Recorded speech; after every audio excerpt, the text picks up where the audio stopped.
Welcome to Seeker Challenge Daily Reading with She the Seeker Ministries, where we equip women to sit at the feet of Jesus.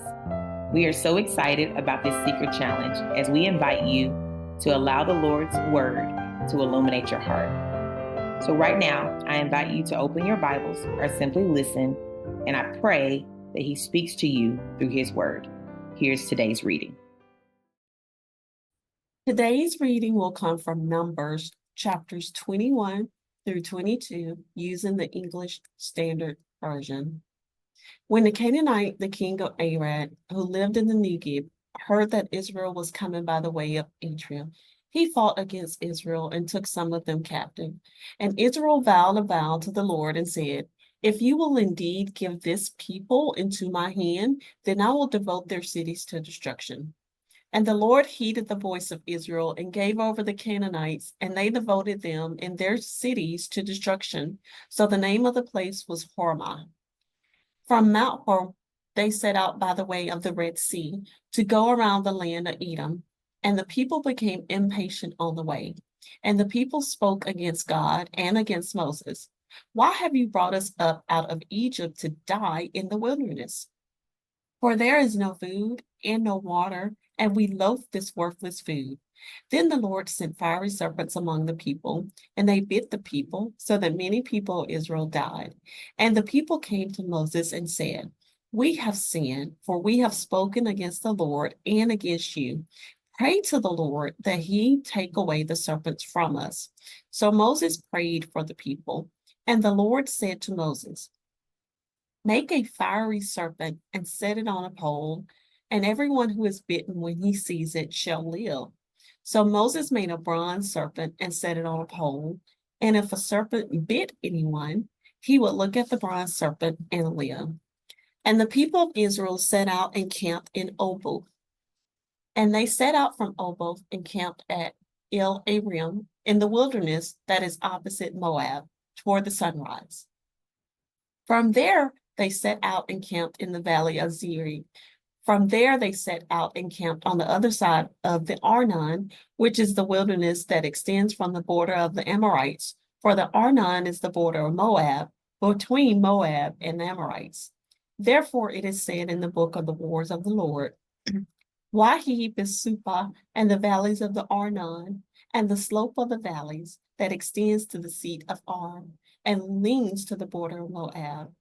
And from there they continued to Beer, that is the well of which the Lord said to Moses, "Gather the people together so that I may give them water." Then Israel sang this song: "Spring up, O well, sing to it, the well that the prince made, that the nobles of the people dug, with the scepter and with their staves." And from the wilderness they went on to Mattanah, and from Mattanah to Naphtali, and from Naphtali to Bamoth, and from Bamoth to the valley lying in the region of Moab, by the top of Pisgah that looks down on the desert. Then Israel sent messengers to Sihon, king of the Amorites, saying, "Let me pass through your land. We will not turn aside into a field or vineyard. We will not drink the water of a well. We will go by the king's highway until we have passed through your territory." But the Shihon would not allow Israel to pass through its territory. He gathered all his people together and went out against Israel to the wilderness and came to Jahaz and fought against Israel. And Israel defeated him with the edge of the sword and took possession of his land from the Arnon to the Jabbok, as far as the Ammonites, for the border of the Ammonites was strong. And Israel took all these cities, and Israel settled in all these cities of the Amorites in Heshbon and in all its villages. For Heshbon was the city of Sihon, the king of the Amorites, who had fought against the former king of Moab and taken all of his land out of his hand as far as the Arnon. Therefore the ballad singers say, "Come to Heshbon, let it be built. Let the city of Shihon be established." For fire came out from Heshbon, flame from the city of Shihon. It devoured Ar of Moab and swallowed the heights of the Arnon. Woe to you, O Moab! You are undone, O people of Shemash. He has made his son fugitives and his daughters captives to an Amorite king, Shihon. So we withdrew them. Heshbon as far as Dibon perished, and we laid waste as far as Nupah, fire spread as far as Medeba. Thus Israel lived in the land of the Amorites, and Moses sent to spy out Jazer, and they captured its villages and disposed the Amorites who were there. Then they turned and went up by the way to Bashan, and Og, the king of Bashan, came out against them, he and his people to battle at Edrei. But the Lord said to Moses, do not fear him, for I have given him into your hand and all his people and all his land. And you shall do to him as you did to Shihon, king of the Amorites, who lived at Heshbon. So they defeated him and his sons and all his people until he had no survivor left, and they possessed his land. Then the people of Israel set out and camped in the plains of Moab beyond the Jordan at Jericho. And Balak, the son of Zippor, saw all that Israel had done to the Amorites. And Moab was in great dread of the people because they were many. Moab was overcome with fear of the people of Israel. And Moab said to the elders of Midian, this horde will not lick up all that is around us as the ox licks up the grass of the field. So Balak, the son of Zippor, who was king of Moab at the time, sent messengers to Balaam, the son of Beor, at Petor, which is near the river in the land of the people of Ammah, to call him, saying, behold, a people has come out of Egypt. They cover the face of the earth, and they are dwelling opposite me. Come now, curse this people for me, since they are too mighty for me. Perhaps I shall be able to defeat them and drive them from the land, for I know that he whom you bless is blessed, and he whom you curse is cursed. So the elders of Moab and the elders of Midian departed with the fees for divination in their hand. And they came to Balaam and gave him Balak's message. And he said to them, lodge here tonight, and I will bring back word to you as the Lord speaks to me. So the prince of Moab stayed with Balaam, and God came to Balaam and said, who are these men with you? And Balaam said to God, Balak, the son of Zippor, king of Moab, has sent to me, saying, behold, a people has come out of Egypt, and it covers the face of the earth. Now come, curse them for me. Perhaps I shall be able to fight against them and drive them out. God said to Balaam, you shall not go with them. You shall not curse the people, for they are blessed. So Balaam rose in the morning and said to the princes of Balak, go to your own land, for the Lord has refused to let me go with you. So the prince of Moab rose and went to Balak and said, Balaam refuses to come with us. Once again, Balak sent princes, more in number and more honorable than these.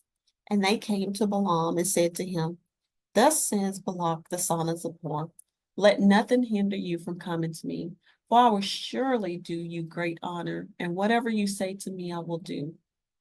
Come, curse this people for me. But Balaam answered and said to the servants of Balak, though Balak were to give him his house full of silver and gold, I could not go beyond the command of the Lord my God to do less or more. So you too, please stay here tonight, that I may know what more the Lord will say to me. And God came to Balaam at night and said to him, if the men have come to call you, rise, go with them, but only do what I tell you. So Balaam rose in the morning and saddled his donkey and went with the princes of Moab. But God's anger was kindled because he went, and the angel of the Lord took his stand in the way as adversary. Now he was riding on the donkey, and his two servants were with him. And the donkey saw the angel of the Lord standing in the road with a drawn sword in his hand. And the donkey turned aside out of the road and went into the field. And Balaam struck the donkey to turn her into the road. Then the angel of the Lord stood in a narrow path between the vineyards. with a wall on either side. And when the donkey saw the angel of the Lord, she pushed against the wall and pressed Balaam's foot against the wall. So he struck her again. Then the angel of the Lord went ahead and stood in a narrow place where there was no way to turn either to the right or to the left. When the donkey saw the angel of the Lord, she lay down under Balaam, and Balaam's anger was kindled, and he struck the donkey with his staff. Then the Lord opened the mouth of the donkey and said to Balaam, "What have I done to you that you have struck me these 3 times?" And Balaam said to the donkey, "Because you have made a fool of me. I wish I had a sword in my hand, for then I would kill you." And the donkey said to Balaam, "Am I not your donkey on which you have ridden all your life long to this day?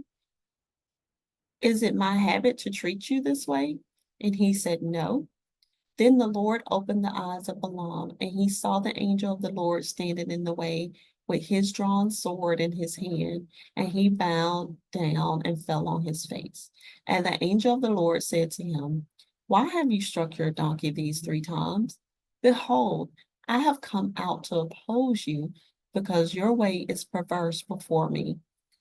The donkey saw me and turned aside before me these 3 times. If she had not turned aside from me, surely just now I would have killed you and let her live." Then Balaam said to the angel of the Lord, "I have sinned, for I did not know that you stood in the road against me. Now, therefore, if it is evil in your sight, I will turn back." And the angel of the Lord said to Balaam, "Go with the men, but speak only the word that I tell you." So Balaam went on the way with the prince of Balak. When Balak heard that Balaam had come, he went out to meet him at the city of Moab, on the border formed by the Arnon, at the extremity of the border. And Balak said to Balaam, "Did I not send to you to call on you? Why did you not come to me? Am I not able to honor you?" Balaam said to Balak, "Behold, I have come to you. Have I now any power of my own to speak anything? The word that God puts in my mouth, that must I speak." Then Balaam went with Balak, and they came to Kiriath-Huzoth, and Balak sacrificed oxen and sheep, and sent for Balaam and for the princes who were with him. And in the morning Balak took Balaam and brought him up to Baal, and from there he saw a fraction of the people. Let's reflect on these questions together as we discover what the Holy Spirit may be saying through His Word. Number 1, what words, phrases, or things stood out to you? Number 2, what did you notice about God's character, His love, or His ways? And number 3, is there something you currently believe about God, yourself, or others that needs to change based on the truth you heard? I invite you to check out the Bible reading plan through the link. And then remember, until next time, keep sitting at the feet of Jesus and join us as we stay connected to Him together.